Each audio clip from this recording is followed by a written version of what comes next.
هیڅ بے غیرت راشه پرونو ګورئ د هندوستان یو ډم راغلی دی دلیپ کمار نامه ده د وزیر اعظم او د گورنر په جګړه ده یو وایي زه په ځان سوروم بل وایي زه سوروم یو وایي زه سوروم بل وایي زه سوروم بے حیا قومه بے غیرتو زه خدای دې ستاسو بیړه غرقه کي چې تاسو د پاره څوک الیکشن کوي تاسو د پاره څوک حکومت دې خلقو له جلسې کې دې خلقو دا خو د ګډې رونه دي خو چې څوک ورته شین بوټي وخی هغې پسې بین بین نارې وي دې که نه دې قوم ته دم راغلی دی په سرکاري اعزاز ګرځۍ لګیا دی نن د ضیاءالحق روټۍ دا په پنډۍ کې هغه ډم تا او د ټول پاکستان ډمې او ډمانې ورته راغوښتي نن یې روټۍ ده بله شپه په ګورنمنټ هاوس کې روټۍ وه د دلیپ کمار نو سړو کې ناست دی او څومره معززین چې تللي دي نو هغې ښځې ځان سره بوتلي دي ځکه نن سبا خو لوی معززتوب دا دی چې ښځه به ځان سره بوځې ته به رستی او ښځه به دې مخکې تا نه به دې ښځه مخکې ستا دوست ته لاس ورکړي دا زمونږ د زمانې معززین دي نو تقاضا وکړه ښځو چې دا دلیپ کمار لږ دننه راولېږئ چې مونږ هم غاړې باسي ما په پېښور کې ویلي چې واورئ که د چا فوټو مې دلیپ کمار سره ولیدو زما دې په خدای قسمي کم پرېږدم چې درنه مې پرتګونه نه وي ویستي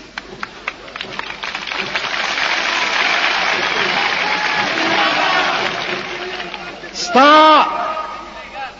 په پاکستان کې شرافت او معزز هغه خلقو ته ویلی شي چې د چا ښځې او لوڼې بربنډې ګرځي څوک د خپلې ښځې نه نه خبر څوک د خپلې لور نه نه خبر څوک د خپل زوی نه نه خبر دا ستا د ملک معزز خلق دا تاسو مونږه ګیرو والا پرتوګ اغوستو والا دا کمینه چې په خپلو کې کینی مونږ ته رزیلان وایي د پاکستان لوی کمینا او لوی رزیل هغه لوی سرمایه‌دار دی د دروغو مزه لنډ یو سړی غټ نو سرمن باندې به دا برې ته داسې غوړې کړې چې راوبو ته اجره کې بدان بټیاران دا ناس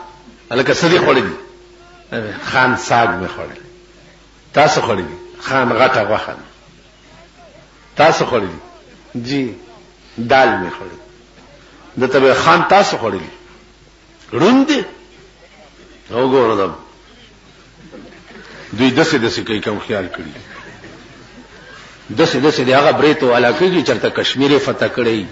پروسه ورمنډه کړی کینه خدای دې خوار نه کا او د ناقې په سړک تازان نه ډبنګې جوړ کړي دي یا د ناقې او دغه په کلی کې ځان نه ډبنګې جوړ کړي دي څوک درته سویل نه شي دادا چل مکه وا پارام کینا دادا چل ایو سړیو خزو تراغه خزو تویل خزو کشمیر لازم خزو ورتل ممال ته خو جنگ دی لازم پاتې کېږم نه ول مزو عزما او دا اندوان بداسي تاسو او داسي چې ټول کې مک خزو زنو الله دې ملش چې کشمیر ته تله او د غرب په خوا کې ولاړ دی او د توپ غړمبار دی نو چې غړم شي کله دی یو کانی لاندې سر نه باسي کړه بل غړب ته پدې کې وی کته چې یو خر ولاړ دی او واخه خوري نو دی و چې یا الله دا خر څنګه بیغمه ولاړ دی واخه خوري او زما اړوس کاش کی خدای چې زه خدا خر وې لګ بیغمه خو بوي پدې کې یو سات تیر شو په خرم بم راو غردې چې غړم شو خر والی زولو چې وی کته وی یا الله شکر دې چې خر نه ما نو تاسو د خزو پهلوانان یې او د خزو تورزن یې د کلی کوڅه کې ځان نه د پړانګ جوړ کړی دی دا څه توره ده ناغه سړي برېت دا چل کولو او چې ګورئ نه پولا زرده فرنیان ماکوتیان خلکو به چې برېت ته وکتل نو رښتیا دی برېت یې غوړې وي اجره کې ناست او دا غریبان ته غیر چاپیر ناستي نو زوی په منډه منډه راغی وی چې بابا وی تا به چې په برېت یې غوړولې سرمن خو پیشو یوړه دی ورته وی چپ شه بیره دی غرکشه وی والله کټو کې کوم مور مې راته ویل چاله سرمن پیشو تختول نو نوکران ورته وی چې خان برېت به د